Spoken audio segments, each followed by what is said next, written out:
ॐ सहना भवतु सहनौ भुनक्तु सह वीर्यङ्करवावहै तेजस्विनावधीतमस्तु मा विद्विषावहै। ॐ शान्ति शान्ति शान्तिः। श्रुतिस्मृतिपुराणानाम् आलयं करुणालयं नमामि भगवत्पादं शङ्करं लोकशङ्करं। शङ्करं शङ्कराचार्यं केशवं बादरायणं सूत्रभाष्यकृतौ वन्दे भगवन्तौ पुनः पुनः। ईश्वरो गुरुरात्मेति मूर्तिभेदविभागिने व्योमवद्व्याप्तदेहाय दक्षिणामूर्तये नमः। सच्चिदानन्दरूपाय विश्वोत्पत्त्यादिहेतवे तापत्रयविनाशाय श्रीकृष्णाय वयं नुमः। यं प्रव्रजन्तमनुपेतमपेत्य कृत्यं द्वैपायनो विरहकातर आजुहाव पुत्रेति तन्मयतया तरवोऽभिनेन्दुः तं सर्वभूतहृदयं मुनिमानतोऽस्मि। जन्माद्यस्य यतोऽन्वयादितरतः चार्थेष्वभिघ्नस्वराट् तेने ब्रह्महृदाय आदिकवये मुह्यन्ति यत्सूरयः। तेजो वारिमृदां यथा विनिमयः यत्र त्रिसर्गो मृषा धाम्ना स्वेन सदा निरस्तकुहकं सत्यं परं धीमहि।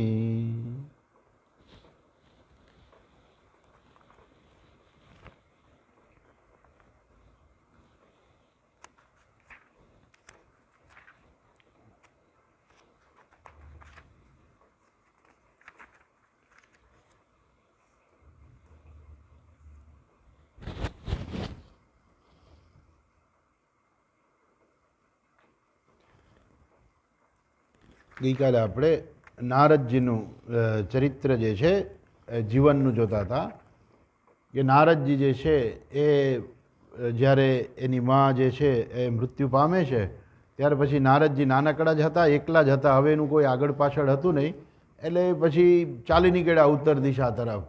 બધું પ્રદેશો દેશ ને વિદેશ ને બધું ફરતા ફરતા રસ્તામાં નદીઓ આવીને સરોવરો આવ્યા ને અનેક પ્રકારના પર્વતો જોયા અને વન ને ઉપવન ને એમ કરતાં કરતાં અંતે ગાઢ જંગલમાં એ આવે છે.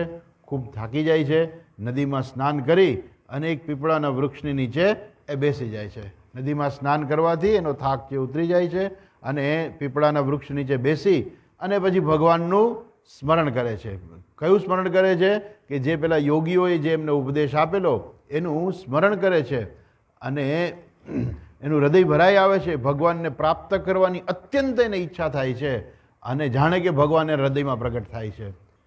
ભગવાન હૃદયમાં પ્રગટ થયા, એક ક્ષણમાં દર્શન આપ્યા અને પછી ભગવાન જતા રહ્યા. ત્યાર પછી નારદજી ઘણો પ્રયત્ન કરે છે કે ફરી મારે ભગવાનના દર્શન કરવા છે, પણ ઘણો પ્રયત્ન કરવા છતાં પણ ફરી એને દર્શન થતા નથી. અને એ સમયે આકાશવાણી થાય છે, અર્થાત ભગવાન પોતે જ, કે જે ખરેખર શબ્દથી પર છે એવા પરમાત્મા પોતે જ બોલે છે અને નારદજીને કહે છે કે આ તો મેં તને ખાલી તારી બહુ ઈચ્છા હતી એટલે મેં તને દર્શન કરાવ્યું, એક ક્ષણ તને દર્શન કરાવ્યું, પરંતુ હવે આ જન્મમાં તો તું મને ફરી પાછો મને જોઈ નહીં શક. હવે આવતા જન્મે હું તને પાર્ષદ બનાવીશ. અને આટલું કહીને પછી ભગવાન પણ જતા રહ્યા, અદૃશ્ય થઈ ગયા, વાણી પણ બંધ થઈ ગઈ અને નારદજી જે છે પોતાનું પછીનું જે શેષ જીવન છે એ ભગવાનને કીર્તન, ભગવાનનું ચિંતન મનન કરવામાં પસાર કરે છે. અને અંતે એ એક સમય એવો આવે છે કે જ્યારે એનું જીવન જે છે એ પૂરું થઈ જાય છે અને ત્યારે જેમ આકાશમાં વીજળીનો ચમકારો થાય ને પાછો બંધ થઈ જાય એમ એક ક્ષણની અંદર શરીરમાંથી જે છે નારદજીનો આત્મા જે છે એ નીકળી જાય છે. અને ત્યાર પછી એ જે છે એ બ્રહ્માજીની સાથે એક થઈ જાય છે. અને જ્યારે બ્રહ્માજીની રાત્રિ આવે છે ત્યારે બ્રહ્માજી છે એ ભગવાનમાંથી જે ઉત્પન્ન થયા હતા એ ભગવાનની અંદર પાછા પ્રવેશ કરે છે. અને જ્યારે બ્રહ્માજી જે છે ભગવાનમાં પ્રવેશ કરે છે એ સમયે નારદજી પણ એના એ સાથે સાથે એના પ્રાણની સાથે સાથે નારદજી પણ ભગવાનની અંદર એ પ્રવેશ કરે છે. અને જે ગઈકાલે આપણે ચર્ચા કરેલી આ સૃષ્ટિ વિશે એક ચર્ચા જે છે કે સહસ્રયુગ પર્યંતે ઉત્થિતા યેદમ શિશ્રુક્ષત મરીચિ મિશ્રા ઋષય પ્રાણેભ્ય અહમ ચ જગ્નિ રે. 1000 યુગ જે છે એની રાત્રિ આવે છે પછી. એટલે બ્રહ્માજીને એને આ બધું બહુ ટૂંકમાં કહી દીધું કે નારદજી બાળક હતા, એમાંથી મોટાઈ થઈ ગયા, બરોબર છે. એ ભગવાનનું ચિંતન કરતાં કરતાં કેટલા વર્ષ જીવા એનું કોઈ ઉલ્લેખ નથી. પણ અંતે મૃત્યુનો સમય આવ્યો. દરેકને એક વખત શરીર છોડવું પડે છે. એમ નારદજીનો પણ મૃત્યુનો સમય આવ્યો અને એમણે એક ક્ષણમાં એ પોતાનું શરીર છોડી દીધું. જેમ વીજળીનો ઝબકારો થાય ને કેમ બંધ થઈ જાય, એમ એક ક્ષણમાં એણે પોતાનું શરીર છે એક ક્ષણમાં છોડી દીધું. ત્યાર પછી એ જે છે ક્યાં રહ્યા, કે બ્રહ્મલોકમાં કે ક્યાંય રહ્યા હશે. અને પછી બ્રહ્માજી સાથે એને ઐક્ય થયું. અને જ્યારે બ્રહ્માજીની રાત્રિ આવી, એટલે બ્રહ્માજીની રાત્રિ કે એમ કંઈ આપણી રાત પડે એમ કંઈ રાત ન પડી જાય. ગઈકાલે આપણે જોયું ને કે આપણા 43,20,000 વર્ષ થાય ત્યારે એક ચતુર્યુગની એક ચોકડી પૂરી થાય. અને આવા 1000 ચતુર્યુગ થાય ત્યારે બ્રહ્માજીની રાત્રિ આવે. હવે તમે વિચાર કરો નારદજી કેટલો સમય ત્યાં રહ્યા હશે. અને પછી જ્યારે બ્રહ્માજીની રાત્રિ આવી ત્યારે બ્રહ્માજી જે છે એ ભગવાનની અંદર પ્રવેશ કરે છે, પાછા સૂઈ જાય છે. ભગવાનના હૃદયમાં પ્રવેશ કરીને નારદજી સૂઈ જાય છે. એ સમય એમની સાથે સાથે બ્રહ્માજીની સાથે સાથે નારદજીએ પણ ભગવાનની અંદર પ્રવેશ કર્યો. અને પછી બ્રહ્માજીની રાત્રિ આવી. એટલે કેટલો સમય પસાર થઈ ગયો, 1000 યુગ પાછા પસાર થઈ ગયા બીજા. કારણ કે રાત્રિ પણ એટલી મોટી હોય ને, એટલા 1000 યુગ પસાર થઈ ગયા. ફરી પાછું જ્યારે જે છે એ જ્યારે સૃષ્ટિ ઉત્પન્ન થઈ પાછી બીજી વખત, બીજા કલ્પમાં પાછી સૃષ્ટિ ઉત્પન્ન થઈ, એ વખતે ભગવાને સૃષ્ટિની સર્જનની ઈચ્છા કરી. એટલે સ્વાભાવિક છે કે ભગવાનની સૃષ્ટિની સર્જનની ઈચ્છા થાય એટલે સૌથી પહેલાં બ્રહ્માજીનું સર્જન થાય. એટલે એ આમ તો કહીએ તો આપણે મંદિરની અંદર જે છે ને, તમે જો મંદિરમાં મૂર્તિ હોય તો આપણે એમાં પ્રાણ પ્રતિષ્ઠા કરીએ, એટલે પહેલાં પ્રાણ આવે, બરાબર છે. આ બ્રહ્માજી છે ને એ ભગવાનના પ્રાણ છે. એને બ્રહ્માજી પણ કહેવાય છે અને એને હિરણ્ય ગર્ભ પણ કહેવાય છે. એ હિરણ્ય ગર્ભ એટલે પ્રાણ, સમષ્ટિ પ્રાણ જે છે. અર્થાત સૌથી પહેલાં પ્રાણ ઉત્પન્ન થાય અને પછી આ બધું થાય. જો આપણા પ્રાણ ન હોય તો આપણું શરીર કંઈ કામ ન કરે, ભલે ને બધા અંગો બરાબર હોય પણ પ્રાણ અગત્યના છે. એમ આ સૃષ્ટિ જે છે, સૃષ્ટિનું સર્જન અને સૃષ્ટિના પ્રાણ જે છે એ બ્રહ્માજી છે. અર્થાત પહેલાં બ્રહ્માજી ઉત્પન્ન થયા અને પછી જેમ આપણા પ્રાણ બરાબર ચાલે ને પછી બધા અંગો બરાબર કામ કરી શકે, એ જ રીતે સૌથી પહેલાં જે છે મરીચી આદિ વગેરે ઋષિઓ ઉત્પન્ન થયા એ પ્રાણમાંથી. એમાં એની સાથે સાથે નારદજી પણ પ્રગટ થયા, ઉત્પન્ન થયા. તો મરીચી મિશ્રા ઋષય પ્રાણેભ્ય અહમ ચ જગ્નિ રે. મરીચી વગેરે ઋષિઓ ઉત્પન્ન થયા, એની સાથે સાથે પ્રાણેભ્ય અહમ ચ જગ્નિ રે, હું પણ એમની સાથે સાથે હું પણ ઉત્પન્ન થયો. અચ્છા, આગળ કહે છે કે અંતર્બહિશ્ચ લોકાંતરીન પર્યમ્યસ્કંદિત વ્રત અનુગ્રહાન મહાવિષ્ણો અવિઘાત ગતિ ક્વચિત. અનુગ્રહાન મહાવિષ્ણો અર્થાત ભગવાન વિષ્ણુના અનુગ્રહને લીધે, ભગવાનના અનુગ્રહથી એને લીધે હું કેવો બન્યો તો કે છે અસ્કંદિત વ્રત, અખંડ વ્રતવાળો, અખંડ બ્રહ્મચર્યનું વ્રત અને સાથે સાથે પોતાનું એક બીજું વ્રત હતું નારદજીનું. એક તો અખંડ બ્રહ્મચર્ય તો ખરું જ, પણ એમનું એક જીવન મંત્ર હતો. શું હતો? હરિકથા સતત કરવી. એ સતત હરિકથા કરવી એ નારદજીનું વ્રત હતું. તો એવા નારદજી છે એ સતત હરિકથા કરવા માંડ્યા અને સાથે સાથે એને ભગવાન તરફથી એક વરદાન મળેલું. કેવું વરદાન છે? અંતર બહિશ્ચ લોકાંતરીન, ત્રણેય લોકની અંદર multi passport, multi visa, multi international passport, અર્થાત કોઈ પણ દેશમાં ગમે ત્યાં જઈ શકે. પણ નારદજીને એનાથી આગળ હતું, એ ગમે ત્યાં ત્રણેય લોકની અંદર ગમે ત્યાં જઈ શકતા, પણ અંદરે જઈ શકતા અને બહારે જઈ શકતા, એટલે એને ક્યાંય કોઈ રોકી ના શકે. નારદજીની ગતિ કેવી છે? એવી કે ગમે ત્યાં જાય કોઈ એને રોકી ના શકે. ભગવાનના મહેલમાં પણ જતા રહીએ અને છેક અંદર ભગવાનના બેડરૂમ સુધી જવાની છૂટ એને. આવશે કથા એટલે આપણે આગળ જોઈશું.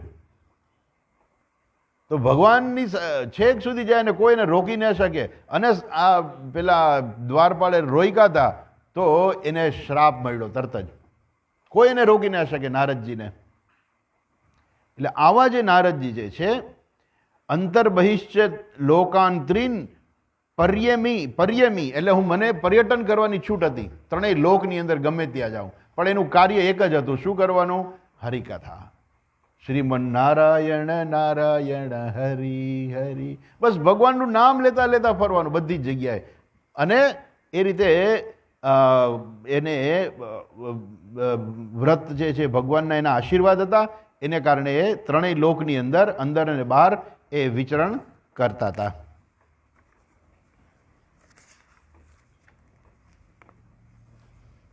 અને શું કહે છે? વિચરણ કરતા કરતા કે છે, દેવદત્તામિમામ વીણામ સ્વરબ્રહ્મ વિભૂષિતામ મૂર્છયિત્વા હરિકથામ ગાયમાનશ્ચરામ્યહમ.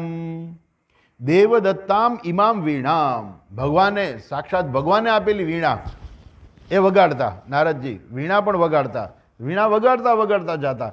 સંગીત હતું, પણ વીણા કેવી હતી? સ્વર બ્રહ્મ વિભૂષિતામ, સ્વર બ્રહ્મથી વિભૂષિત થયેલી એવી જે વીણા જે છે ભગવાને આપેલી. અને સ્વર બ્રહ્મ એટલે એ સ્વર બ્રહ્મ એટલે જે બધા જુદા જુદા જે એના બધા સ્વર જે છે, એક દરેક સ્વર છે સાક્ષાત બ્રહ્મ સ્વરૂપ છે. એટલે જે પણ સંગીતની અંદર જે વિદ્વાન થાય એ ખરેખર એ ભગવાનની બહુ નજીક પહોંચી જાય. કેમ કે સ્વર જે છે એ સ્વરનું જ્ઞાન પ્રાપ્ત કરતા કરતા અંતે ભગવાનને પણ પ્રાપ્ત કરી લેતા હોય છે. એટલે આ કહે છે આવા સ્વર, જે બધા સપ્ત સ્વર જે છે, ષડજ ને મધ્યમ ને આ બધા પંચસ્વ પંચમાન, આ બધા જે પંચમ વગેરે, આ બધા દૈવત વગેરે બધા સ્વર જે છે, આ બધા સ્વર બ્રહ્મ વિભૂષિતામ મૂર્છયિત્વા હરિકથામ ગાયમાનશ્ચરામ્યહમ. એનો આલાપ ને જે આલાપ હોય ને એ પ્રમાણે એનું ગાન કરતા કરતા, હરિકથા કરતા કરતા નારદજી જે છે એ ફરતા હતા. એટલે નારદજી કહે છે કે હું જ ફરતો હતો. ચરામ્યહમ, ચરામી અહમ એટલે હું જ વિચરણ કરું છું. આગળ કહે છે, પ્રગાયતસ્વ વીર્યાણી તીર્થપાદ પ્રિયશ્રવાહ આહુત ઇવ મે શીઘ્રમ દર્શનમ યાતિ ચેતસી. પહેલાં એવું હતું કે એક વખત એને ભગવાનનું દર્શન થયું અને પછી ભગવાન જતા રહ્યા, પછી બીજી વાર એને દર્શન નહોતું થતું. કેમ? ત્યારે ભગવાને કહેલું કે જે કુયોગી છે એને બહુ તકલીફ થાય છે. ત્યારે આપણે જોયું હતું કે એ કુયોગી એટલે શું? તો કે જેના મનમાં કષાય હોય, એ બધી આપણે ચર્ચા કરેલી ત્યારે. હવે પછી તો નારદજીનું હૃદય શુદ્ધ થઈ ગયું, એનું બધું જે કષાય છે ધીરે ધીરે એ ખલાસ થઈ ગયો. કષાય એટલે મૂળમાં તો રાગ દ્વેષ જ છે, પણ એ રાગ દ્વેષ એટલા બધા સૂક્ષ્મ હોય કે માણસને ખબર ના પડતી હોય, પણ એ રાગ દ્વેષ મનમાં રહેલા હોય. એ બધા રાગ દ્વેષ છે એ ધીરે ધીરે ધીરે એના દૂર થઈ ગયા. અંતે એ ફરીથી એનો નારદજીનો જન્મ થાય છે અને બ્રહ્માજીમાંથી સીધા એ પ્રગટ થાય છે. બ્રહ્માજીનાથી જે પ્રાણ ઉત્પન્ન થાય છે, એ પ્રાણમાંથી મરીચી વગેરે ઋષિઓ ઉત્પન્ન થાય છે. એની સાથે સાથે નારદજી પણ ઉત્પન્ન થાય છે. અને વીણા વગાડતા વગાડતા ત્રણેય લોકની અંદર પોતાનું જીવનનું જે વ્રત છે કે હંમેશા ભગવાનના નામનું સંકીર્તન કરવું. એટલે નારાયણ નારાયણ નારાયણ નારાયણ, એ ચારે બાજુ એ નારાયણ નારાયણ કરતા કરતા પોતાની વીણા વગાડતા વગાડતા એ ફરતા રહેતા હતા. અચ્છા, પણ હવે શું થાય છે પહેલાં એને ભગવાનને દર્શન એક જ વખત આપ્યા ને પછી ના પડી કે હું હવે દર્શન તને આ જન્મમાં નહીં થાય. બીજા જન્મની અંદર એ શું થાય છે તો કહે છે કે આહુતઃ ઇવ મે શીઘ્રમ દર્શનમ યાતિ ચેતસી. હવે એવી પરિસ્થિતિ થઈ ગઈ કે હવે નારદજી જેવા ભગવાનને યાદ કરે ને ભગવાન શીઘ્ર આવીને એને દર્શન દે છે. ત્યારે ભગવાને ના પાડી હતી કે હું દર્શન આ જન્મમાં તને નહીં થાય, પણ હવે અહીંયા કહે છે આહુતઃ ઇવ મે શીઘ્રમ દર્શનમ યાતિ ચેતસી.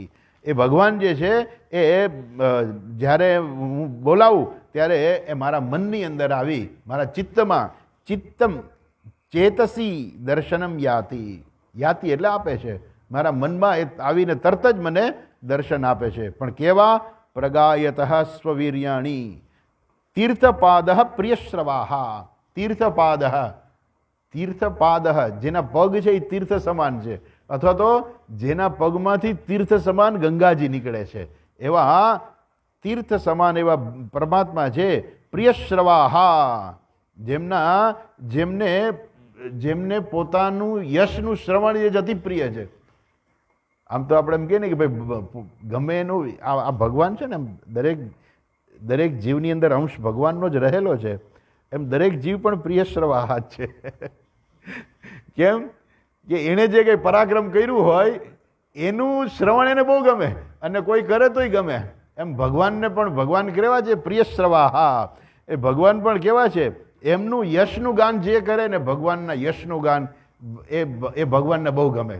એટલે ભગવાને જે પરાક્રમો કર્યા એ પરાક્રમોનું જો આપણે ગાન કરીએ, આપણે યાદ કરીએ તો ભગવાનને પણ બહુ ગમે. તો ભગવાન પણ કેવા થઈ ગયા? આવા થઈ ગયા? તો કે ના ના એવું નથી. એની અંદર એક વસ્તુ છુપાયેલી છે. શું છુપાયેલી છે? કે જેમ આપણી કોઈ વાત બહુ કરે, આપણા પરાક્રમોનું બહુ ગાન કરે ને, તો અંતે તો એ વ્યક્તિ આપણું નામ લે છે ને, બરાબર છે? પણ એક જીવ છે બીજા જીવનું કંઈ નામ લે તો એનો કંઈ બહુ અર્થ સરતો નથી, સિવાય કે અહંકાર વધારે પોષાય જીવનો. પણ ભગવાનને તો કંઈ અહંકાર હોય નહીં, એટલે કે ભગવાનના અહંકાર પોષવાની તો કંઈ વાત આવતી નથી. તો ભગવાનને કેમ એનું પોતાનું કોઈ યશનું ગાન કરે તો ભગવાનને પ્રિય કેમ છે? એ એટલા માટે પ્રિય છે કે જે ભક્ત ભગવાનનું નામ લે છે ને એ હંમેશા ભગવાનને તો પહેલાં યાદ કરવા પડે ને. જે વ્યક્તિ ભગવાનને યાદ કરે એનું હૃદય શુદ્ધ થાય. એટલે ભાગવતમાં ને કંઈક આવે છે, મેં સાંભળેલું છે કે જે વ્યક્તિ ભગવાનને સતત યાદ કરે, કાં તો ભગવાનના યશનું ગાન કરી અને ભગવાનને પ્રિય બનીને યાદ કરે, અથવા તો ભગવાનને પોતાનો દુશ્મન બનાવીને પણ. એટલે એવી કથામાં આગળ આવશે, કદાચ મને બહુ ખ્યાલ નથી, પણ મેં આવું સાંભળેલું છે કે જ્યારે પેલા સનતકુમારો જાય છે, ભગવાન સનતકુમારોને પણ એવું જ હતું, એને પણ ફ્રી પાસપોર્ટ હતો, એ ગમે ત્યાં જઈ શકે. તો એ ભગવાનના લોકમાં જાય છે, વૈકુંઠમાં જાય છે, અને ભગવાન અંદર હતા તો પેલા દ્વારપાળો જે હતા એને રોકે છે, અને પછી તો દ્વારપાળોને શ્રાપ આપે છે કે તમે ભગવાનના દ્વારપાળ બનવાને લાયક નથી, ને બધું વિસ્તારથી આવશે ત્યારે આપણે જોઈશું. પણ ત્યાં શ્રાપ આપતા પહેલાં પૂછે છે, પેલા કહે છે કે ભાઈ અમારો તો ખરેખર અમારો કંઈ વાંક નહોતો, અમે તો અમારી ફરજ બજાવતા હતા. એટલે ખરેખર વાતે સાચી છે કે દ્વારપાળની ફરજ છે કે કોઈને ન જવા દેવા, એટલે એણે તો એનું પોતાનું કર્મ બરાબર બજાવતા હતા, તો એને શ્રાપ કેમ મળ્યો? એટલે કે ભલે તમને શ્રાપ મળ્યો એની ના નહીં, પણ હવે તમે કહો કે તમારે પાછા લોકમાં આવવું છે તો તમારે ભગવાનને કેવી રીતે પ્રાપ્ત કરવા છે? તમારે ભગવાનના ભક્ત બનીને થવું. જો ભક્ત બનશો તો થોડાક જન્મ વધારે લેવા પડશે, અને ભગવાનના ભક્તને બદલે ભગવાનના દુશ્મન બનશો ને તો તમે વહેલા પાછા આવશો. એટલે ભગવાનની સાથે દુશ્મની, તો ભગવાનની સાથે જે માણસ દુશ્મની કરે, પણ થાય શું ખબર છે? જેમ વ્યક્તિને પોતાનો દુશ્મન જ હંમેશા મગજમાં હોય ને, એમ જે ભગવાનનો દુશ્મન બને ને એ શું થાય? હંમેશા ભગવાનનું જ સ્મરણ કરે, એટલે અંતે એને ભગવાનની પ્રાપ્તિ થાય છે. એટલે અહીંયા પણ જે છે કે યશપ્રિય શ્રવ પ્રિય શ્રવાહ, ભગવાનનું એક નામ છે પ્રિયશ્રવાહ. તો ભગવાનને પણ પોતાની કીર્તિનું બધા ગાન કરે તો એને બહુ ગમે એમ. તો ભગવાન આવા છે? તો કે ના ના, ભગવાન એવા નથી. ભગવાનને પોતાની કોઈ કીર્તિ ગાય તો ભગવાન હવે બીજું એ છે ખરેખર, આ તો આપણે એમ કહીએ કે આપણે ભગવાનની કીર્તિનું ગાન કરીએ. પણ આ ભગવાનની કીર્તિનું ગાન કેવું છે ખબર છે? પેલો નાનો બાળક હોય ને એ બીજાને સ્કૂલે જાય ને ત્યારે કહે કે અરે મારા પપ્પા તો કેવા છે ખબર છે, આટલું બધું મોટું વજન ઉપાડી લે, આપણાથી તો ઉપડી એટલું મોટું વજન ઉપાડી લે, મારા પપ્પા બહુ શક્તિશાળી છે. હવે એના પપ્પા બહુ શક્તિશાળી છે, એના પપ્પા કયા શક્તિશાળી છે? એનાથી 5 કિલોનું વજન ઉપાડતું ન હોય, એના પપ્પા 5 કિલો ઉપાડી લે એટલે એમ લાગે કે મારા પપ્પા બહુ શક્તિશાળી છે. હવે એ પપ્પાના વખાણ કરે છે કે પપ્પાની નિંદા કરે છે? 5 કિલો વજન તો બધાય ઉપાડી શકતા હોય, એમાં શું મોટી વાત છે એમ. પણ પેલું બાળક જે છે એ પપ્પાના વખાણ કરે છે કે નિંદા કરે છે? તો કે પપ્પાના વખાણ કરે છે એના દ્રષ્ટિકોણથી છે. પણ ખરેખર 5 કિલો વજન ઉપાડવું એ કંઈ બહુ મોટી વસ્તુ નથી કે એ બહુ મોટું કાર્ય કર્યું એમ. અને તમે બહુ એને બાળકે પોતાના પપ્પા વિશે બહુ મોટી વાત કરી દીધી, એવું નથી. એના પપ્પા પાસે જ બીજી ઘણી શક્તિઓ છે પણ એ બાળકને ખબર નથી. એમ જ્યારે ભગવાનનો ભક્ત જે છે એ ભગવાનના યશનું ગાન જ્યારે કરે ત્યારે ભગવાનના ભક્તને ખબર નથી કે ભગવાનની કીર્તિ કેટલી છે. આખી સૃષ્ટિનું સર્જન કર્યું, હજુ તો વૈજ્ઞાનિકો શોધે જ રાખે છે, જુદી જુદી કેટલી ગેલેક્સીઓ મળે રાખે છે. 1 કરોડ પ્રકાશ વર્ષ દૂરની ગેલેક્સી જોઈ, બરાબર ને? 1 કરોડ પ્રકાશ વર્ષ દૂરની ગેલેક્સી વૈજ્ઞાનિકોએ શોધી કાઢી. હવે 1 કરોડ પ્રકાશ વર્ષ દૂર એટલે કેટલું થયું તમને ખબર છે? પ્રકાશ 1 સેકન્ડમાં 3 લાખ કિલોમીટર ચાલે. 1 સેકન્ડમાં 3 લાખ કિલોમીટર ચાલે. અને એની ઉપર આપણે ઘોડો પલંગ થઈ જઈએ તો ત્યાં પહોંચતા 1 કરોડ વર્ષ લાગે. વિચાર કરો, એ સૃષ્ટિ કોણે બનાવી છે? હજુ તો ત્યાં વિશે કાંઈ માહિતી જ નથી. કારણ કે ગેલેક્સી હોય એટલે ગેલેક્સીની અંદર કેટલાય સૂર્ય હોય, કેટલાય સૂર્ય હોય એટલે એના કેટલાય ગ્રહો પણ હોય. એમાં કયા ગ્રહ ઉપર ક્યાં જીવન હશે એ કોઈને ખબર નથી. એટલે આપણે જ્યારે ભગવાનની સ્તુતિ કરીએ ને, એ બાળક જે છે એના પપ્પા વિશે બોલતા હોય ને એના જેવું છે. પણ જેમ બાળક પોતાના પપ્પા વિશે બોલે ને પપ્પાને ગમે કે ભાઈ મારું બાળક આટલું બોલે તો છે, એમ ભગવાન વિશે જ્યારે આપણે ભગવાનની સ્તુતિ કરીએ ત્યારે મહિમ્ન સ્તોત્રમાં આવે છે ને, લિખતી યદિ ગૃહીત્વા શારદા સર્વકાલમ તદપિ તવ ગુણાનામ ઈશપારમ ન યાતિ. એમ ભગવાનનું ગુણ તો એટલા બધા છે કે સાક્ષાત સરસ્વતી દેવી 24 કલાક લખે રાખે ને આ પૃથ્વીને કાગળ બનાવીને, તોય એ ભગવાનનું જે છે એનું પૂરું ના થાય. પણ છતાંય અહીંયા લખ્યું છે કેવા છે? પ્રિયશ્રવાહા.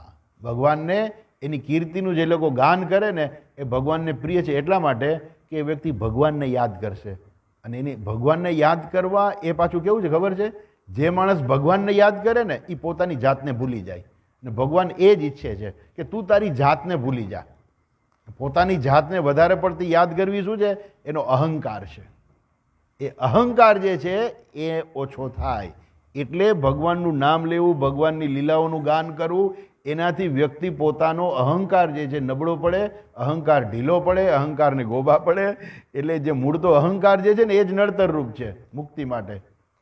એટલે અહંકાર જે છે એ જાય. એટલા માટે ભગવાનનું નામ છે પ્રિયશ્રવાહા. જેમના યશનું ગાન જે છે એ ભગવાનને અતિ પ્રિય છે એવા ભગવાન એ કેવા છે? તો કે છે આહુત મેં ઇવ મેં શીઘ્રમ. જેવો હું બોલાવું ને ભગવાનને, ભગવાન તરત જ આવી જાય. ક્યાં આવી જાય છે? ચેતસી. શીઘ્રમ દર્શનમ ચેતસી. મારા મનની અંદર આવીને ભગવાન મને દર્શન આપે છે. અર્થાત નારદજી પહેલાં એવું હતું કે કેટલો પ્રયત્ન કરતા હતા નારદજી, પણ એ ભગવાનના દર્શન નહોતા થતા. હવે જેવા ભગવાનને યાદ કરે તુરંત ભગવાન એમને મનમાં દર્શન આપે છે. અચ્છા, કે એની ઈચ્છા હતી ને પૂર્વજન્મની કે મારે ભગવાનના દર્શન કેમ નથી થતા? ભગવાન કે હવે તું કર દર્શન, તું જેવો યાદ કરીશ ને હું તને દર્શન આપીશ તારા મનમાં. એટલે ભગવાન એની ઈચ્છા આ રીતે પૂરી કરી. આગળ કહે છે એતદ્ધ્યાતુર ચિત્તાનામ માત્રા સ્પર્શેચ્છ મુહુઃ ભવ સિંધુપ્લવો દ્રષ્ટઃ હરિચર્યાનુવર્ણનમ.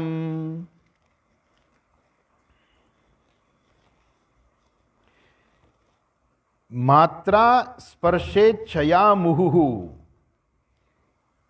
માત્રા અને સ્પર્શા, માત્રા અને સ્પર્શા એક ભગવદ્ ગીતામાં બહુ સરસ આવે છે, શ્લોક આવે છે.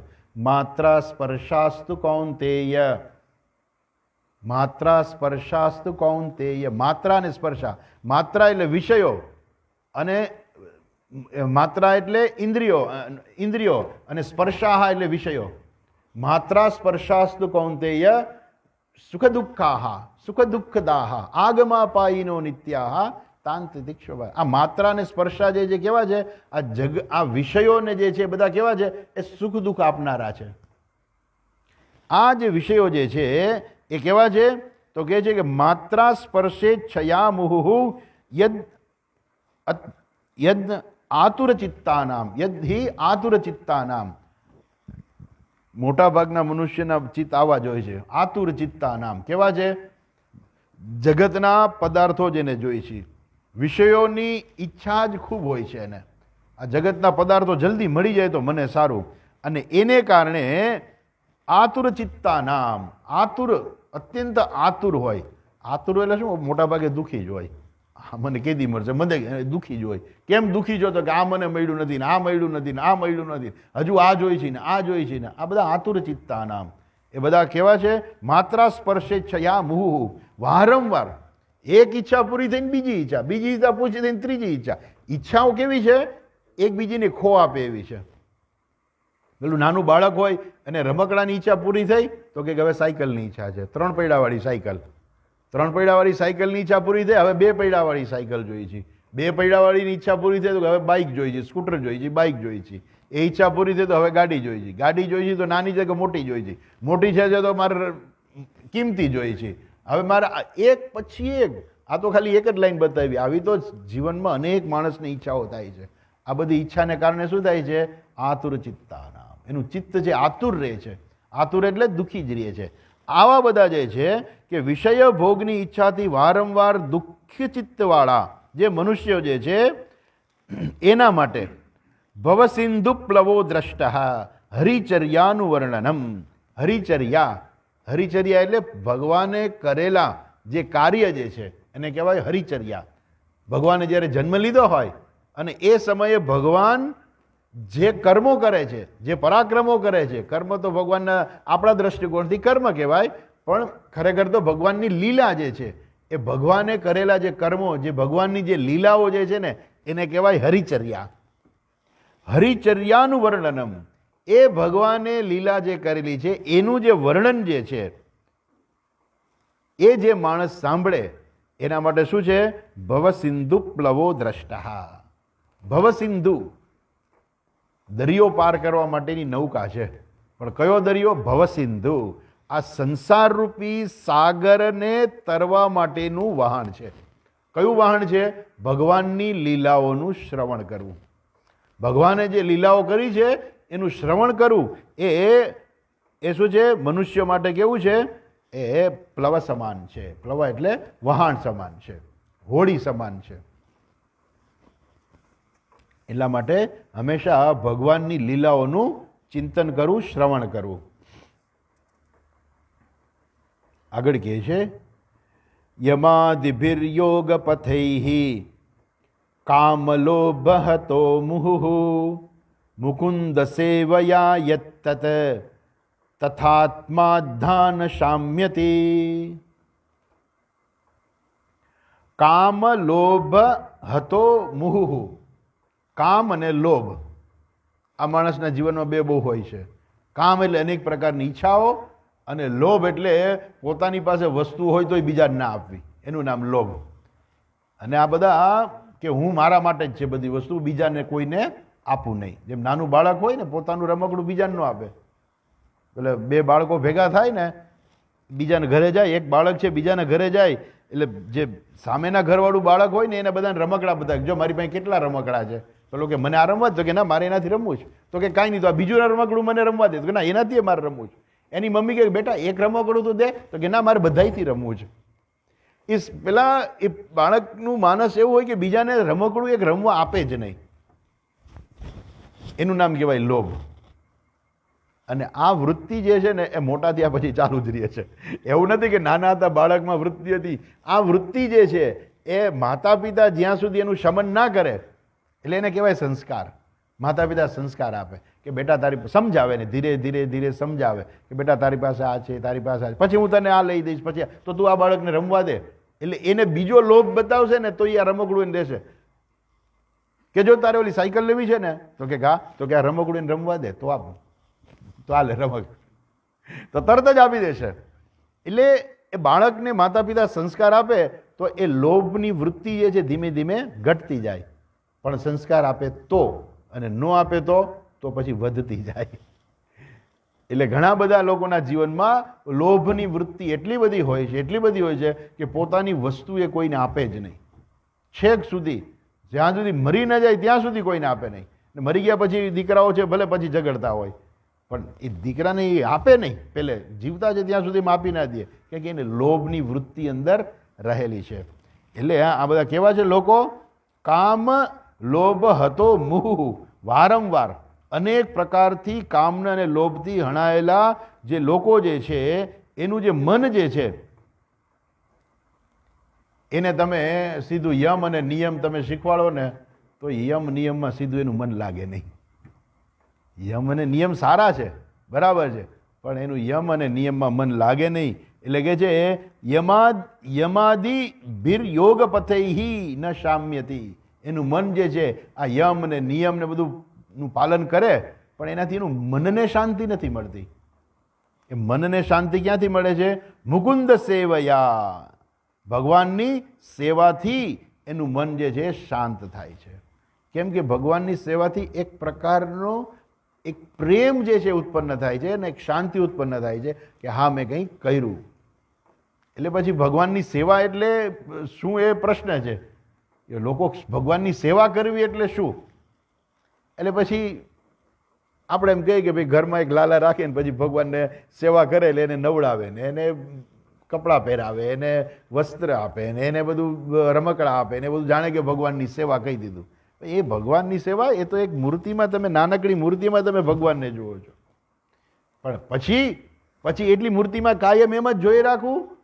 પછી આગળથી વધો, આગળ તમે ત્યાંથી તો આગળ વધો, એ તો બરાબર છે કે ચાલો શરૂઆત છે, પણ પછી તમે જુઓ કે આ ઈશ્વર છે, આખી સૃષ્ટિરૂપ ઈશ્વર છે અને આખી સૃષ્ટિમાં તમે જ્યાં પણ સેવા કરો એ ભગવાનની સેવા છે. એ ભગવાનની સેવા છે. કોઈ પણ જગ્યાએ માણસ તમારી પાસે જે છે, તમારી પાસે સમય છે તો તમે સમય દ્વારા સેવા કરો, તમારી પાસે પૈસા છે તો પૈસા તમે સેવા કરો, તમારી પાસે કંઈ સ્કિલ છે તો એ સ્કિલ દ્વારા તમે સેવા કરો. પણ એ ખબર હોય કે આ ઈશ્વર જે છે, આ આખી સૃષ્ટિ જે ઈશ્વરનું શરીર છે, માટે તમે ભગવાનની સેવા કરવી એટલે આ સમાજની અંદર ગમે ત્યાં પણ તમે સેવા કરો તો એ ભગવાનની સેવા છે. પણ એવી ભાવના જરૂરી છે. આજકાલ ઘણા લોકો સમાજની સેવા કરતા હોય છે પણ ભાવના નથી હોતી.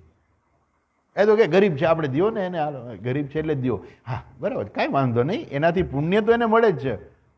પણ સૌથી વધારે જે પુણ્ય છે કે સૌથી વધારે એને એનું ફળ જે છે એ ત્યારે મળે કે આ જે કાંઈ આખું જગત છે ઈશ્વર છે ને માટે હું જેની પણ સેવા કરું છું એ ઈશ્વરની સેવા છે. એવું જ્યારે માણસ સમજે ને તો એને અત્યંત જે છે એનું મોટામાં મોટું ફળ જે મનની શાંતિ જે છે એ પ્રાપ્ત થાય છે. યમાદિભીર યોગપતૈહિ કામ લોભ હતો મુહુ.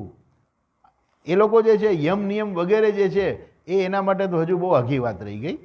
એના માટે આ સરસ છે કે તમે શું કરો? મુકુંદ સેવયા યત્તદ. તો કે શું કે છે? આત્મા ધાન શામ્યતી.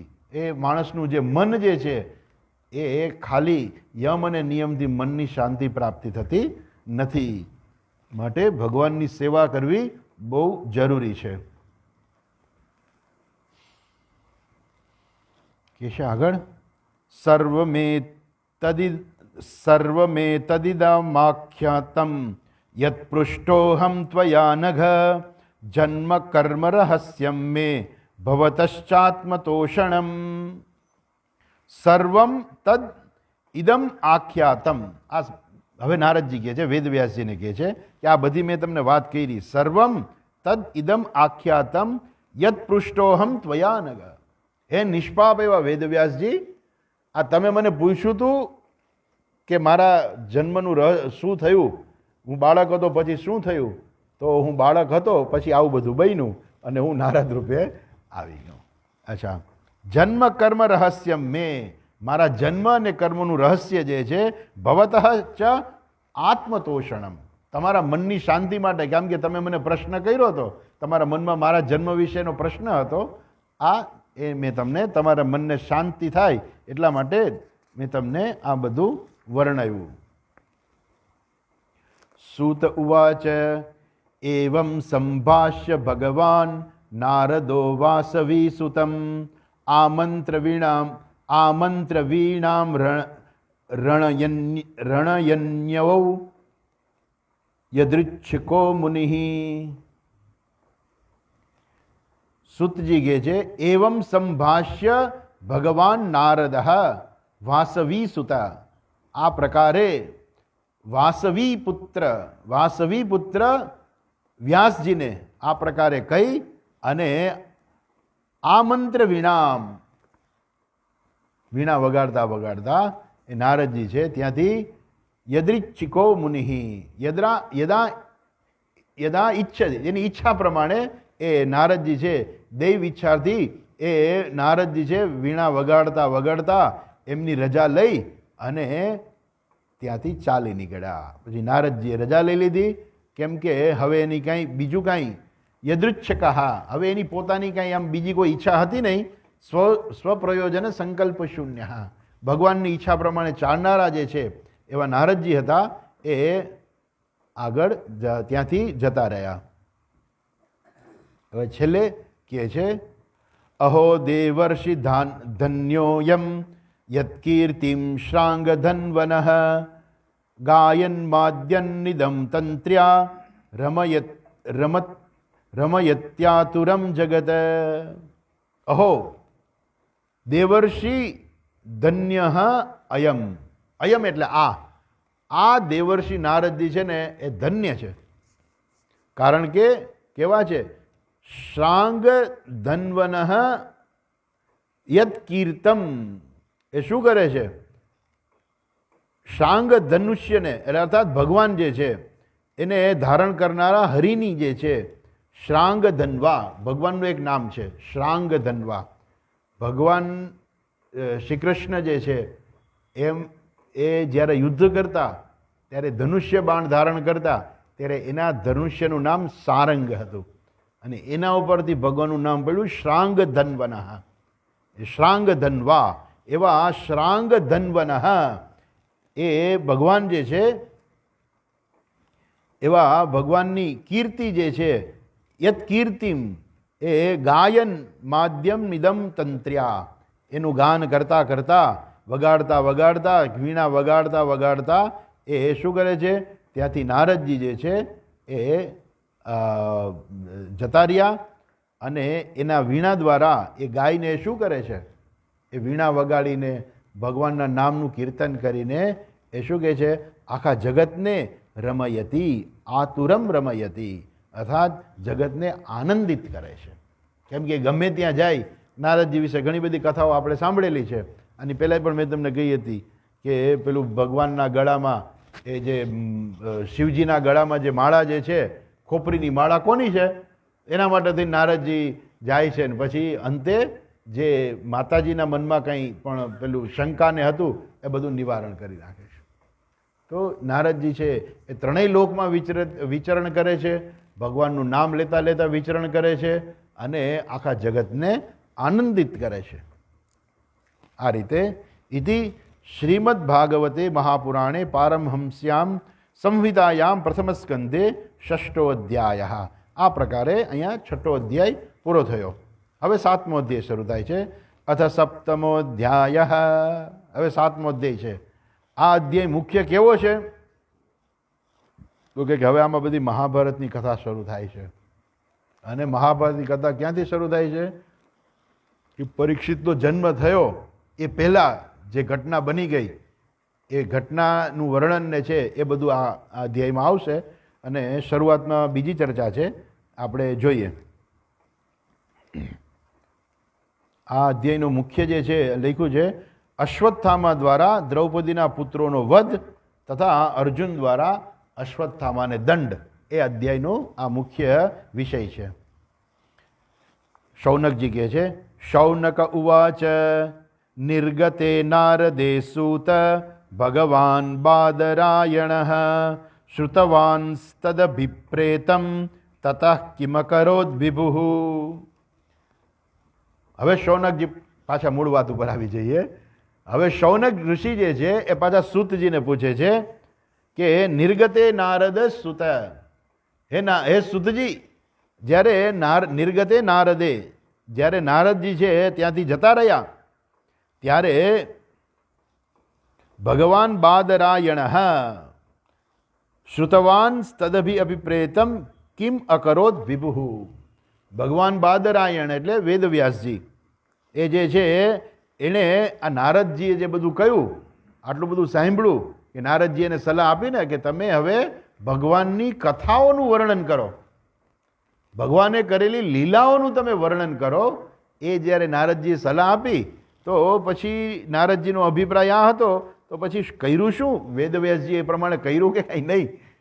તો કહે છે કે આ પ્રકારે સાંભળીને પછી નારદજી જતા રહ્યા તો વેદવ્યાસજીએ એના અભિપ્રાય પ્રમાણે કર્યું શું?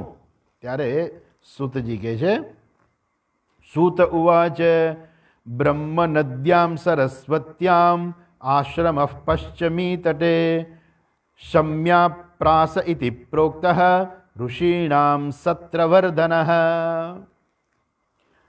સૂતજી કહે છે, બ્રહ્મ નદ્યામ સરસ્વત્યામ, સરસ્વતી નદી છે ને બ્રહ્મ નદી પણ કહેવામાં આવે છે. એવી જે છે બ્રહ્મ નદી જે સરસ્વતી કહેવામાં આવે છે એના પશ્ચિમ તટે, પશ્ચિમે તટે આશ્રમ, ત્યાં આ આશ્રમો હતા. એમાં એક આશ્રમ વેદવ્યાસજીનો પણ હતો. અને ત્યાં બધા શું કરતા હતા? શમ્યાપ્રાસ ઇતિ પ્રોક્ત. એ જગ્યા જે છે એને કહેવામાં આવતું હતું શમ્યાપ્રાસ. આ જગ્યા હતી, આશ્રમો ત્યાં ઘણા બધા હતા. અને ત્યાં બધા ઋષિઓ જે છે, ઋષિણામ સત્રવર્ધન, એ ઋષિઓ જે છે ત્યાં યજ્ઞ વગેરે બધા જુદા જુદા યજ્ઞ યાગાદી જુદા જુદા યજ્ઞ કર્મ જે છે એ કરતા હતા. અને ત્યાં સામ્યપ્રાસ નામનો આશ્રમ ત્યાં હતો. એમાં શું હતું? એ કેવું હતો? તસ્મિન સ્વ આશ્રમે વ્યાસ બદરી ષંડ મંડિતે આસીનોપ ઉપસ્પૃશ્ય પ્રણિદધ્યૌ મનસ્વયં. બદરી ષંડ મંડિતે, બદરી, બદરી એટલે બોર, જ્યાં આજુબાજુમાં બોરના વૃક્ષો હતા એવા બોરના વૃક્ષ મંડિતે, એવા બોરના વૃક્ષોથી શોભાયમાન એવા જે આશ્રમે વ્યાસ, એવા પોતાના આશ્રમમાં વેદવ્યાસજી છે એ હતા. અને એણે શું કર્યું? આસીન ઉપસ્પૃશ્ય, ઉપસ્પૃશ્ય એટલે એણે પોતે આચમન કર્યું જળથી. આશ્રમમાં બેઠેલા વેદવ્યાસજીએ કોઈ શું કર્યું? પ્રણિદધ્યો મનસ્વયં, એને ઉપસ્પૃશ્ય એટલે જળથી આચમન કર્યું અને પછી મનને એણે સ્થિર કરી દીધું. ભક્તિ યોગેન મનસી સમ્યક પ્રણહિતે મલે અપશ્યત પુરુષમ પૂર્વમ માયા તદુપાશ્રયામ. ભક્તિ યોગેન મનસી સમ્યક પ્રણહિતે અમલે, અમલે મને, અમલે મનસી એટલે નિર્મળ મનમાં, નિર્મળ મનમાં. શેના દ્વારા મન એનું નિર્મળ, એનું મન છે નિર્મળ થઈ ગયું હતું? ભક્તિ યોગે ના, ભગવાનની ભક્તિ યોગથી. કઈ ભક્તિ? જ્ઞાન ભક્તિથી. બીજી બધી ભક્તિ કે આવે ને અર્થ ને કામ ને એવી તો કોઈ ભક્તિ હોય નહીં. બધા લોકોને અર્થ કામ ભક્તિ હોય, પણ વેદવ્યાસજી તો જ્ઞાન ભક્ત હતા, જ્ઞાની ભક્ત હતા. એટલે એવી જ્ઞાની ભક્તિ દ્વારા ભક્તિ યોગેન મનસી, એવી ભક્તિ દ્વારા એનું મન જે છે કેવું થઈ ગયું હતું? નિશ્ચળ, નિર્મળ થઈ ગયું હતું. અને એમાં અપશ્યત પુરુષમ પૂર્વમ, એમણે જ્યારે આચમન કરીને મન સ્થિર કર્યું ને ધ્યાન કર્યું તો એમણે ભગવાનના દર્શન કર્યા. પણ કેવા ભગવાન? તો કહે છે કે એ ભગવાનના દર્શન કર્યા અને એની સાથે સાથે ભગવાનના દર્શન કરતાની સાથે સાથે એને આ ભગવાનની આ બધી માયા જે છે ને સમજાઈ ગઈ. આ ભગવાનની માયા શું છે, કેમ કે માયા સમજવી બહુ અઘરી છે. પણ એમને માયામ તદ ઉપાશ્રયામ, એમણે માયાના પણ દર્શન કર્યા. માયાના દર્શન કર્યા એટલે માયા કંઈ એક રૂપ લઈને આવી એની પાસે. માયાના દર્શન કરે એટલે શું, એણે ભગવાનની માયા જે છે ને સમજાણી કે આવી ભગવાનની માયા છે, આખું જગત છે એ માયાવી છે અને આ બધી ભગવાનની માયાને લીધે આ આખી સૃષ્ટિ છે. એટલે એમણે ભગવાનના દર્શન કર્યા. કેવા ભગવાન છે? પુરુષમ પૂર્વમ, આદિ પુરુષ, એ પરમાત્માના દર્શન કર્યા અને ભગવાનને આધીન જે માયા જે છે એના પણ દર્શન કર્યા. અચ્છા, પછી શું થયું? યયા સંમોહિતો જીવ આત્માનમ ત્રિગુણાત્મકમ પરોપી મનુતે નર્થમ તત્કૃતમ ચાભિપદ્યતે. યયા સંમોહિતો જીવ, માયા એને જોઈ. માયા જોઈ એટલે માયા એને સમજાણી. ભગવાનનું દર્શન ને આ બધું જે છે ને સમજવાના અર્થમાં છે. ભગવાનનું દર્શન પણ જે છે, ભગવાનના દર્શન કર્યા. જો ભગવાનનું કોઈ રૂપ હોય તો એ રૂપનું વર્ણન કરવું પડે કે કેવું રૂપ જોયું. પણ ખાલી જ્યારે ભગવાનના દર્શન કર્યા આવું કહે ને, એનો અર્થ કે ભગવાનના સાચું સ્વરૂપ જે છે એમાં એને એની નિષ્ઠા હતી, તો એણે દર્શન કર્યા. એટલે દર્શન કર્યા એટલે સમજ્યા ભગવાનને, અને ભગવાનની માયાને પણ દર્શન કર્યા. તો માયાના દર્શન કરવા એટલે કે માયા નામની કોઈ સ્ત્રી આવે, દેવી આવે? તો કે ના ના, એ તો ખાલી આપણે કહીએ માયા નામની દેવી. કેમ માયા નામની દેવી કહીએ છીએ? કેમ કે એમાંથી આખી સૃષ્ટિનું સર્જન છે, એટલે માયા દેવી કહેવામાં આવે છે. આખી સૃષ્ટિનું સર્જન ભગવાન, ભલે ભગવાન જ મુખ્ય છે, પણ છતાંય સર્જન કરનારી તો માયા છે. આપણે જોઈશું નિરાતે પછી ક્યારેક. તો એ માયા જે છે એ સર્જન કરે છે. અને માયાના 3 ગુણો છે, સત્વગુણ, રજોગુણ, તમોગુણ. એમાંથી આ બધું માયા આશ્રિત 3 ગુણ છે ને એમાંથી આખી સૃષ્ટિ ઉત્પન્ન થઈ છે. એટલે માયાના દર્શન કરવા એટલે માયાને સમજવી. તો એ માયાને પણ સમજ્યા બરાબર. અને આ માયા કેવી છે કે યયા સંમોહિતા જીવ, આ માયાથી બધા જીવ છે ને સંમોહિત થઈ જાય છે. સંમોહિત, મોહ તો ખરો પણ સમ્યક મોહ.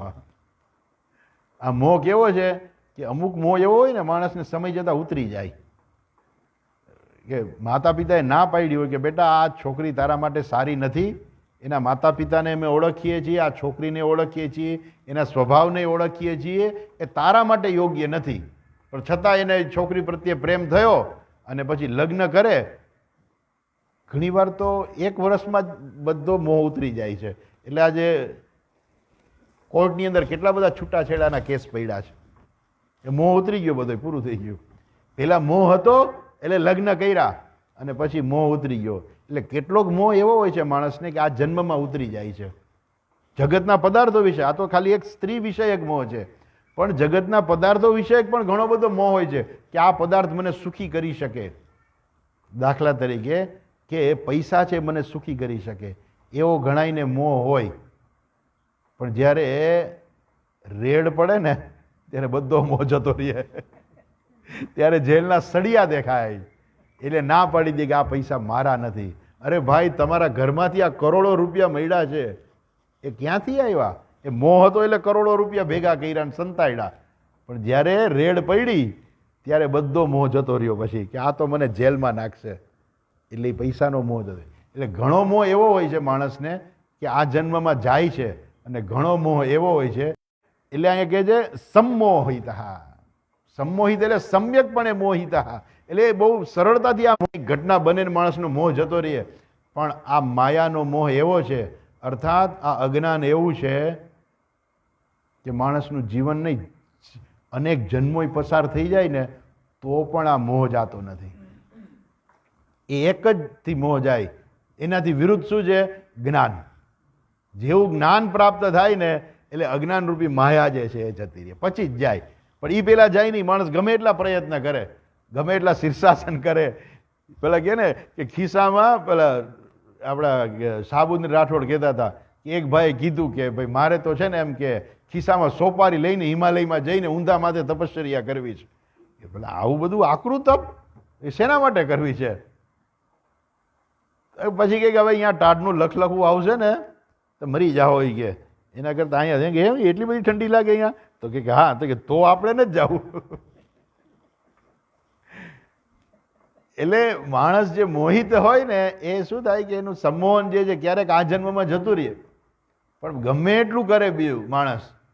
કેમ કે પેલું છે ને કે જ્યારે માણસ પેલું દોરડીની જગ્યાએ જ્યારે સર્પ જુએ, હવે એ માણસ ગમે એટલો પ્રયત્ન કરે તો એ સર્પ જાય નહીં. એને ભાગી જા એવું કહી રાખે, એને આમ કે હું તને આમ કરી નાખીશ ને તને મારી નાખીશ ને એવું ગમે એટલું કરે ને, એ સર્પ જાય નહીં. એ સર્પ કેવી રીતે જાય ખબર છે? એની ઉપર જો પ્રકાશ પડે અને એને ખબર પડે કે આ સર્પ નથી, દોરડી છે, એટલે એક ક્ષણમાં સર્પ જતો રહે. પણ જો એ બાકી ગમે એટલું કરે, ભગવાનને પ્રાર્થના કરે, બધું ઘણું કરે, પણ એ સર્પ જાય નહીં. કેમ કે અજ્ઞાન રૂપી સર્પ છે. જેવું જ્ઞાન થાય એટલે અજ્ઞાન જતું રહે, એટલે સર્પ જતો રહે. એમ આ સંસાર પણ શું છે? માયા છે. અજ્ઞાનને કારણે માણસ છે જગતના પદાર્થોમાં સુખ જોવે છે, અને એ માયા જાય છે. જાય કેવી રીતે? જો એને ખબર પડી જાય કે આ જગતના કોઈ પદાર્થોમાં સુખ નથી, એ જ્ઞાન થાય અને એ પોતાના સાચા સ્વરૂપનું જ્ઞાન થતાં એ માયા જે છે સંપૂર્ણપણે જતી રહે છે. અચ્છા, એને કારણે કહે છે યયા સંમોહિતો જીવ આત્માનમ ત્રિગુણાત્મકમ. ત્રિગુણાત્મકમ પોતાની જાતને કેવો માને છે? ત્રિગુણાત્મકમ. સત્વ, રજોગુણ અને તમોગુણથી પોતાની જાતને એ બંધાયેલો માને છે. પરોપી મનુતે અનર્થમ તત્કૃતમ ચાભિપદ્યતે. એ ત્રણેય ગુણવાળો પોતાની જાતને માની લે છે, અને પછી એને કારણે શું થાય છે? પોતે તો ખરેખર કેવો છે? ખરેખર જીવ કેવો છે? પરહ અપી. આ જીવ છે એ જ પરમાત્મા છે. પરમાત્મા એ ખરેખર જીવ જ છે, પણ અજ્ઞાનને કારણે જીવ છે પોતાના સાચા સ્વરૂપને ન ઓળખવાને કારણે પરહ અપી, પોતે પરમાત્મા હોવા છતાં પણ એ માયાને કારણે સંમોહિત થઈ ગયો હોવાને કારણે એ પોતાની જાતને જાણતો નથી. આત્માનમ ત્રિગુણાત્મકમ બનુતે. એ પોતાના આત્માને પોતાને ત્રણ ગુણોવાળો માને છે કે સત્વગુણ, રજોગુણ ને તમોગુણ વાળો હું છું. પોતાની જાતને આવો ત્રિગુણાત્મક વાળો માની લે છે, અને એને કારણે પછી શું થાય છે? આ બધો અનર્થની પ્રાપ્તિ છે. બધો અનર્થ એટલે શું? આ સંસાર રૂપી જે અનર્થ જે છે એની પ્રાપ્તિ એ માયાને કારણના ત્રણ ગુણોને પોતાના માની લેવા, એને કારણે આ સંસાર રૂપી અનર્થ છે, અને એ અનર્થને પ્રાપ્ત કરે છે. અચ્છા, તો હવે એમાંથી છૂટવું કેવી રીતે? તો કે છે એનો રસ્તો છે. શું છે? અનર્થોપશમમ સાક્ષાત ભક્તિ યોગમ અધોક્ષજે લોકસ્યા જનતો વિદ્વાન ચક્રે સાત્વત સંહિતા. એ માયાના પોતાની જાતને ત્રિગુણાત્મક માનનાર જે જીવ જે છે કે હું ત્રણ ગુણો વાળો છું, એને કારણે આ સંસાર રૂપી અનર્થ છે, એમાંથી એનું ઉપશમન કરવા માટે, એમાંથી છૂટવા માટે, એમાંથી બહાર નીકળવા માટે અનર્થ ઉપશમમ, આ જે અનર્થ જે છે એનું ઉપશમન કોણ કરે છે? સાક્ષાત ભક્તિ યોગમ અધોક્ષજે. અધોક્ષજે સાક્ષાત ભક્તિ. ભગવાનની અંદર ભક્તિ જે છે ને એ શું કરે છે? એનું સાક્ષાત સાધન છે. હવે આ બે નામ વ્યવહારિક રીતે જોતા ક્યાંય મેળ ન પડે કે આપણે ભગવાનની ભક્તિ કરીએ અને આપણે સંસારમાંથી છૂટી જઈએ, કેવી રીતે બને? આ ત્રિગુણાત્મક માયામાંથી છુટકારો આપણો ભગવાનની ભક્તિ કરવાથી કેવી રીતે બને? તો આ કેવું છે કે ઓલી બાળકોની રમત હોય ને કે તમે એક જગ્યાએ પેલું મૂકો હોય તો એ ફરતું પછી બહાર નીકળી જાય.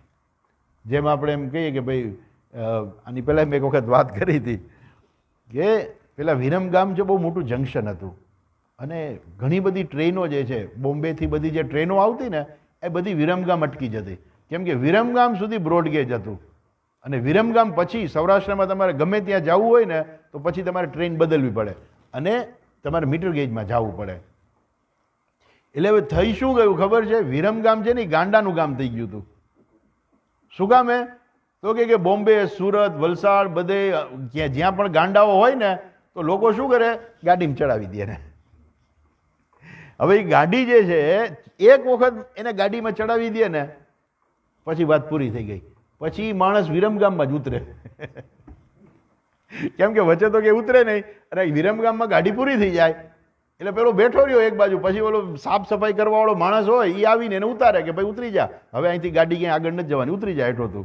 એટલે હેઠો ઉતરી જાય, પછી હેઠો ઉતરે પછી કોઈ ગાડીમાં ચડવા ન દે. હવે જેટલા ગાંડા બધા નીકળ્યા હોય બધા વિરમગામમાં આવીને બધા ઉતરી જાય. એટલે વિરમગામની અંદર ગાંડાઓ બહુ વધી ગયા હતા ત્યારે. પછી તો હવે બ્રોડગેજ થઈ ગઈ છે એક સુધીની. એટલે હવે તો જો કે ગાંડાને તો એ સમય હતો કે એટલી બધી વ્યવસ્થા નહોતી. હવે તો ગાંડો માણસ હોય તો એને હોસ્પિટલમાં ની બધી વ્યવસ્થા. પણ એ પહેલાંના જમાનામાં જ્યારે આપણે દેશ આઝાદ થયો ત્યાર પછીનો જે થોડાક વર્ષોનો જે સમય હતો એ સમયે બહુ ફેસિલિટી હતી નહીં, અને એને કારણે આ બધા ગાંડાઓ જે છે બધા વિરમગામમાં ભેગા થઈ જતા હતા. અચ્છા, પાછા આવીએ તો એનો અર્થ શું કે એક વખત કોઈ પણ માણસ ટ્રેનમાં ચડી જાય અને પછી જો એમાંથી ઉતરે નહીં તો જેમ બોમ્બે, સુરત, વલસાડ ગમે ત્યાંથી બેઠો હોય, વડોદરા, પણ એ અંતે વિરમગામ પહોંચે. એમ આ ગાંડો જીવ જે છે ને એક વખત ભગવાન રૂપી ટ્રેનમાં ચડી જાય ને, ભક્તિ રૂપી ભગવાનની ભક્તિ રૂપી ટ્રેનમાં એક વખત ચડી જાય ને એટલે અંતે એ ઈશ્વરને પ્રાપ્ત કરે, અંતે સંસારમાંથી છૂટી જાય. તો એ કહે છે કે સાક્ષાત ભક્તિ યોગમ અધોક્ષજે લોકસ્ય જાનતો વિદ્વાન ચક્રે સાત્વતામ સહિતામ. એટલે આ ભગવાનની ભક્તિ જે છે એ આ સંપૂર્ણ અનર્થને શાંત કરનાર છે, અનર્થ ઉપશમમ શાંત કરનાર છે. પરંતુ લોકો એમ નથી જાણતા. લોકો ન જાણતા હોવાને કારણે એને કંઈક જણાવવું તો પડે, અને જણાવવું પડે એટલા માટે લોકસ્ય અજાનતઃ, લોકો જે જાણતા નહોતા, અને નહોતા જાણતા એટલા માટે ભગવાન વેદવ્યાસજીએ આ ભાગવતની રચના કરી. વિદ્વાન ચક્રે સાત્વત સંહિતા, આ જે પરમહંસોની સંહિતા રૂપી જે આ ભાગવત જે છે એની રચના આટલા માટે કરી છે કે લોકસ્ય અજાનતઃ, લોકો જાણતા નહોતા, અને એટલા માટે એ જણાવવા માટે થઈને આ ભાગવતની રચના થઈ છે. ત્યાર પછી હજુ ઘણી બધી ચર્ચાઓ બાકી છે, આપણે આવતી વખતે જોશું. આજે અહીંયા અટકીએ. હરિઓમ. ઓમ પૂર્ણમદઃ પૂર્ણમિદં પૂર્ણાત પૂર્ણમુદચ્યતે પૂર્ણસ્ય પૂર્ણમાદાય પૂર્ણમેવાવશિષ્યતે. ઓમ શાંતિ શાંતિ શાંતિ. હરિ ઓમ શ્રી ગુરુભ્યો નમઃ. હરિ ઓમ.